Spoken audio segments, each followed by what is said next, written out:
Why on earth would God command a prophet to marry a prostitute? I'm Kendall Bryan Hunter, author of the book Consider My Servant Job, and this is Come Follow Me, Get to the Point, where I always show up, I always come prepared, we never take roll, and it's bring your own refreshments. Today it's half of an eaten payday bar in a Ziploc bag. You kind of think I just stole it from a criminal a crime scene, but no, this is when I throw it, it's going to make a mess. I have to put the Ziploc bag in. Yeah, I'm familiar with. I served my mission in Portugal, so I'm familiar with the joke about payday. So here we are. Why did God command Hosea to marry a prostitute? That's probably the biggest issue. So first, I want you to think about this. What's our attitude towards prostitutes, and what's God's attitude towards prostitutes? You can fill in the blank on that one. But because this is, a lot of people have a lot of hurdles with this. This would be like President Nelson marrying Monica Lewinski. It'd be that shocking, or whomever, or Madonna. But I'm sorry, my tablet's sliding. I have my notes on there, so. Okay, well, while I'm adjusting things, you think about that. So the prophet is commanded to marry a prostitute. Now, there's something, as Nephi says in the book of Nephi, says one thing you have to understand the manner of prophesying among the Jews. And the Jewish prophets would do something called enactment prophecy, where they'd symbolically act things out. And that's a term from the New International Version, Biblical Theology Study Bible, page 1520.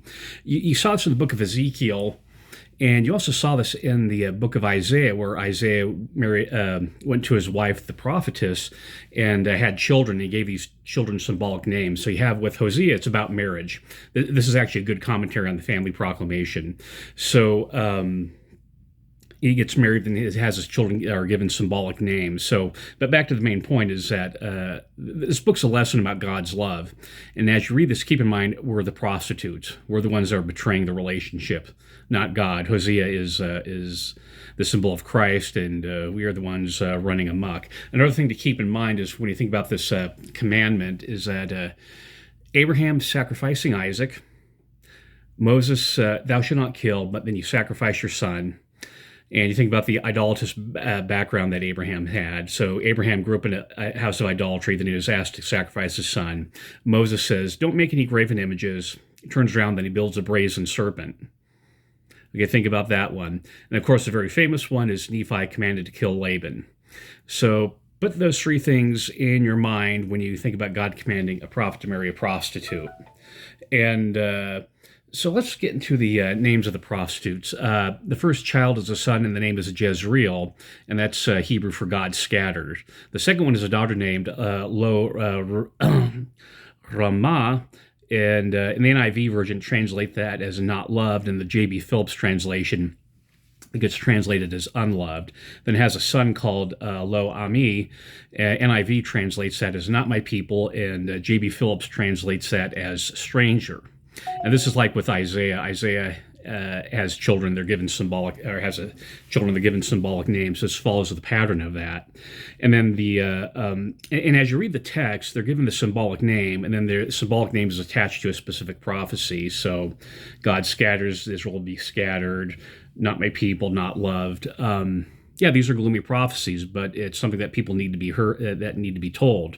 False prophets are always the ones that put honey on their tongue and start licking your eardrums, like the Book of Mormon talks about. You false prophet, yeah, we'll give you all your money and just affirm us in our wickedness. And true prophet comes around, okay, into the gas chamber, to the crucifix, into the firing squad. The rest of the book's about various prophecies, and it's helpful for context, helpful for understanding how prophecies work. They may not be the most important thing you have to do, but because the key thing is to pay attention to the symbolic act, or the symbolic prophecy of Hosea and his wife. And so marries her, they have the children, he divorces his wife, and later goes back and redeems her. And that's the thing to think about, is redemption. So Joel is small book, but it's a real powerhouse, and I hope you're getting a taste for the minor prophets. They're fun to read. They're not bulky, and there's not a lot of the emotion attached to them. So the first one with Joel is there's the theme of restoration and renewal. And you have this great prophecy in 2 verse 25. And I'll restore to you the years that the locust has eaten, that the cankerworm, the caterpillar, and the palmerworm, my great army which I sent among you. In an agrarian economy, it's like with the grasshoppers and that we had here in Utah, is that those pests come and you're toast. There's nothing you can do about it. But Lord prompts us to restore the times that we have lost. Another thing to think about is just war theory. Joel chapter 3, verses 9 and 10, it says, "Proclaim ye this among the Gentiles, prepare war, wake up the mighty men, let all the men of war draw near, let them come up. Then pay attention to this, this kind of throws you off. Beat your plowshares into swords, and let your pruning hooks into spears. Let the weak say, I am strong." This is opposite of what Isaiah says. Isaiah says, take your swords and turn them into plowshares, like the sculpture at the United Nations, ironically given from the Soviet Union. But Joel's saying, okay, we have to do the opposite right now. The situation has changed. You have to do things a little bit differently. Continuing revelation right there. And so you can say, okay, this is prophets contradicting each other, or the answer to that is, well, the situation has changed. We need to take different actions. If it's sunny outside, take your jacket off. If it's raining, put your jacket on. So that's two good prophecies. The last one is a great prophecy, and that's the one quoted in Acts 2 by Peter, and the one that Moroni quoted to Joseph Smith on his visitation. "And it shall come to pass that afterwards that I will pour out my spirit upon all flesh, and your sons and your daughters shall prophesy, and your old men shall dream dreams, and your young men shall see visions."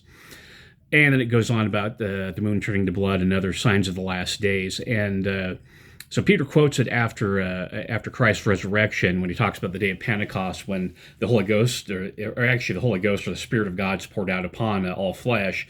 But Moroni says, yeah, there's another fulfillment of this prophecy in the last days.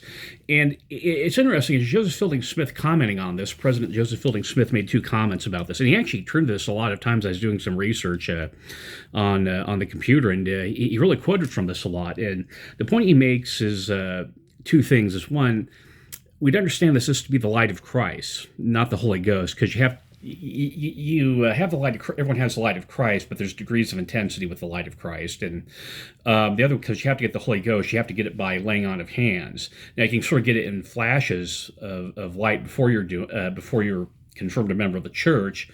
But this wouldn't be that in that case. It's kind of there and it goes. And if you've done missionary work, you know what I'm talking about. It doesn't very well for explanation, but as you talk to non-members, you'll see the Holy Ghost come upon people, and then it's there, but it withdraws itself. So he understood that this is to be the light of Christ. The other thing, it's poured out upon all flesh.